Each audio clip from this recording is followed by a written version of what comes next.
Hello, it's Erica with Not Your Average EDC. Creepy Erica! Dun dun dun!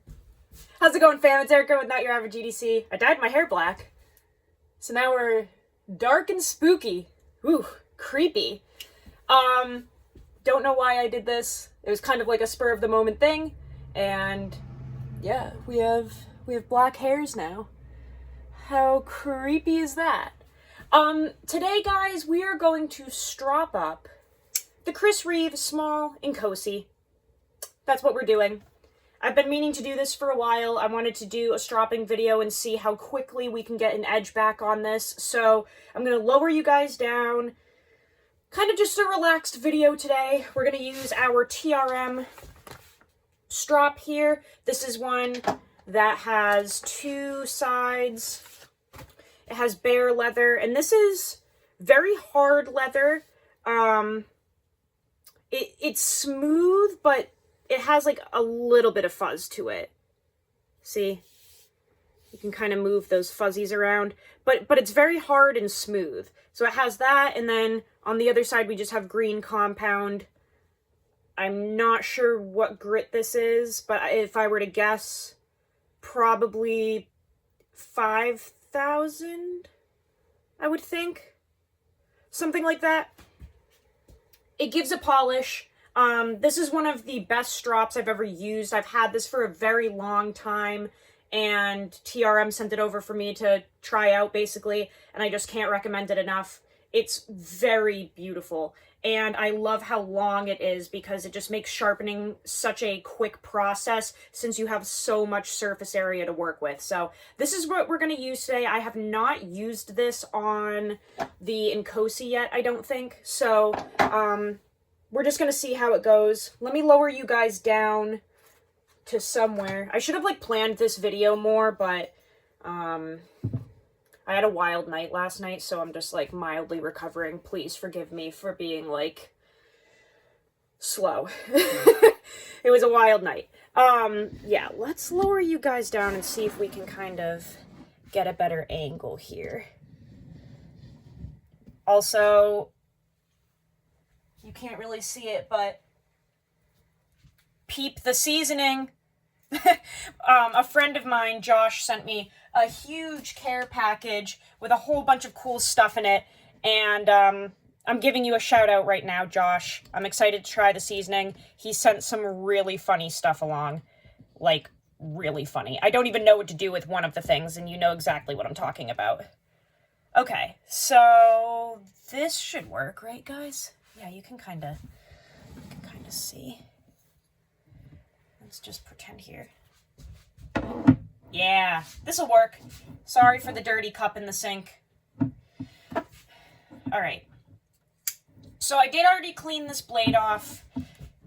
It was pretty gunked up, but we have a nice clean blade. You always want to make sure that your blade is clean before you start working on it, whether it's stropping or sharpening. You don't want to infuse debris and dirt and tape residue into your supplies. So I did wipe this off, nice and clean, good to go. Let's see how quickly we can get an edge back on this S35 VN from Chris Reeve. So we'll start on one side. I'm just gonna do probably 10 passes.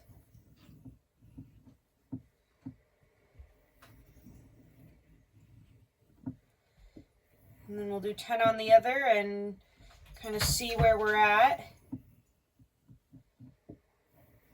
But per usual, this is kind of just a random, relaxed video. I do like to check in with you guys during these, so this is something where I don't really talk a ton, but I kind of want to hear about how you guys are doing, what you've been up to, what you're carrying, how things are going in your life. I'm just gonna switch over now and do the other side. What do you have planned today? What have you been up to? I really like hearing down in the comments how you guys are doing during these, because some of my videos I have a lot to say and I don't get to communicate with you guys as much as I would like to. So Drop down in the comments how it's going on your planet.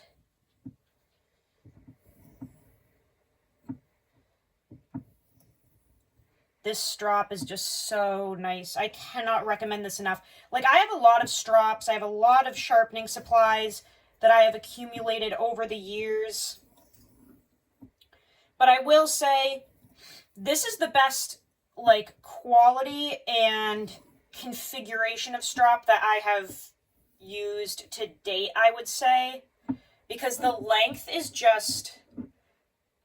it just makes a very quick work out of anything that you're working on. And this is awesome for fixed blades too, because you have so much blade length to strop on a fixed blade. So this is just, like, in my opinion, a necessity. It just makes everything so much easier, and the quality is unmatched. If you want to get one of these from Three Rivers Manufacturing, just go to their website. They should have them on there in stock, and I do believe that there's a disclaimer that basically states if it says that they're out of stock, just contact Hillary, and she can hook you up, because they don't always put them on the site when they're actually in stock or being made. So, yeah, just email them if it says that they're not in stock, because that's kind of like a lie sometimes. An unintentional one. All right, let's do 5 passes per side now. We're kind of just dialing in, hopefully, a nice edge.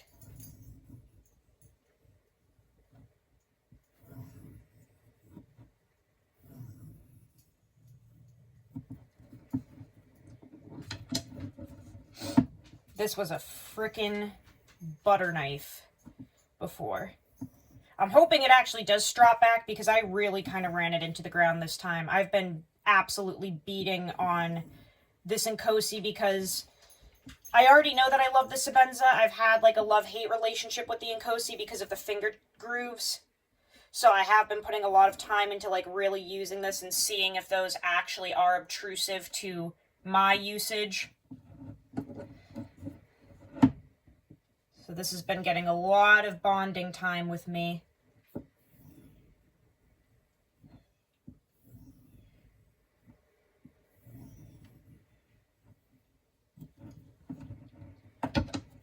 But spoiler alert, I think some of the issues I had with the Inkosi the first go around of testing were they were stupid, basically. I'm really bonding with this a lot differently than I did the first time, so I'm glad that I retested it, because my bias was just a little unnecessary. I'm finding out this, this thing is freaking awesome. It's kind of hard to figure out which one I like more, if it's going between this and the Sebenza. This one really is pretty cool.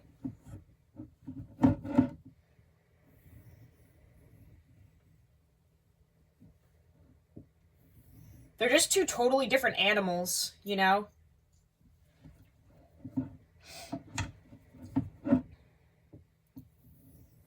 So on the TRM website, it says to do like 10 passes on one side, 10 passes on the other, and you should be good.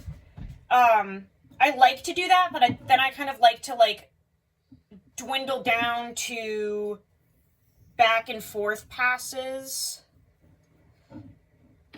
Like, I mean, I've done the 10 and 10, but I just feel like I don't know, I think my OCD tendencies don't like that. Like, I kind of like to do back and forth as opposed to one side and then another and then just leaving it. But that's just me. TRM knows what they're talking about. I'm sure you could do 10 on one side, 10 on the other, and be good to go and have a serviceable edge that has, been completely remedied. But I just like to go back and forth. It makes it feel more even in my mind, because I'm a crazy person. All right, I'm just going to do a couple of trailing passes, and then I want to see where this is at. It has really polished up during this process. Also, if you're wondering why I'm switching hands back and forth, I've mentioned numerous times on the channel, I'm ambidextrous, and I like to continuously hone in that skill because I think it's very important with things in life aside from knives. I think it's great to have the same capabilities with one hand that you do with the other. From experience, it helps when you get injuries and stuff to have a hand that already has the muscle memory and dexterity to do what your dominant hand does. It just makes things way easier, and I've had so many hand and finger injuries that, like, I literally just constantly maintain both of my hands being dominant. I've literally broken and damaged and cut through so many fingers. It's just like, I love to be able to have that capability of, if I damage my dominant hand, just using the other one because it's equally as strong. Okay, so I am going to do just a few passes on this bare leather here, and then I'm going to see what the edge looks like.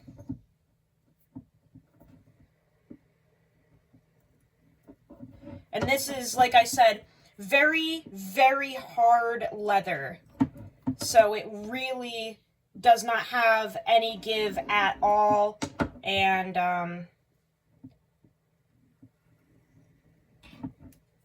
you can use this with some pretty tough steels, I have noticed. It doesn't really move things like Rex 45 or Maximate, but you can definitely work on Magna Cut with it, I've noticed. And I think I did S90V on this, but I can't recall completely, so don't take my word for it. Okay, so let's see here. This lighting is kind of garbage. So we definitely have a nice shiny edge. Let's see what it looks like on paper. It feels like it's got a good amount of bite, even though it's very polished. Let's see if it did anything. Like I said, this was a butter knife before, so definitely worked. The strop did really well. We're 12 minutes in, so it took 12 minutes to service this, and that was with a lot of talking and kind of, you know, going slow, but I would say that's a more than capable edge. It has a good amount of bite, which, again, this is S35, so that's important. We don't want to completely glass out this edge because it won't work as well. S35 glasses out really easily, so although this has a polish, I did want to kind of keep that bite. It just works better for me and the tasks that I do. But this is definitely ready to go now. And bitey for sure. Sorry, I keep getting caught on that first part.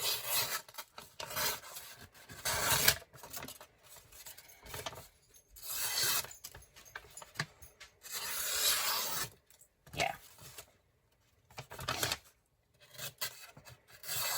There might be like one little hang up right here, but it's definitely like a usable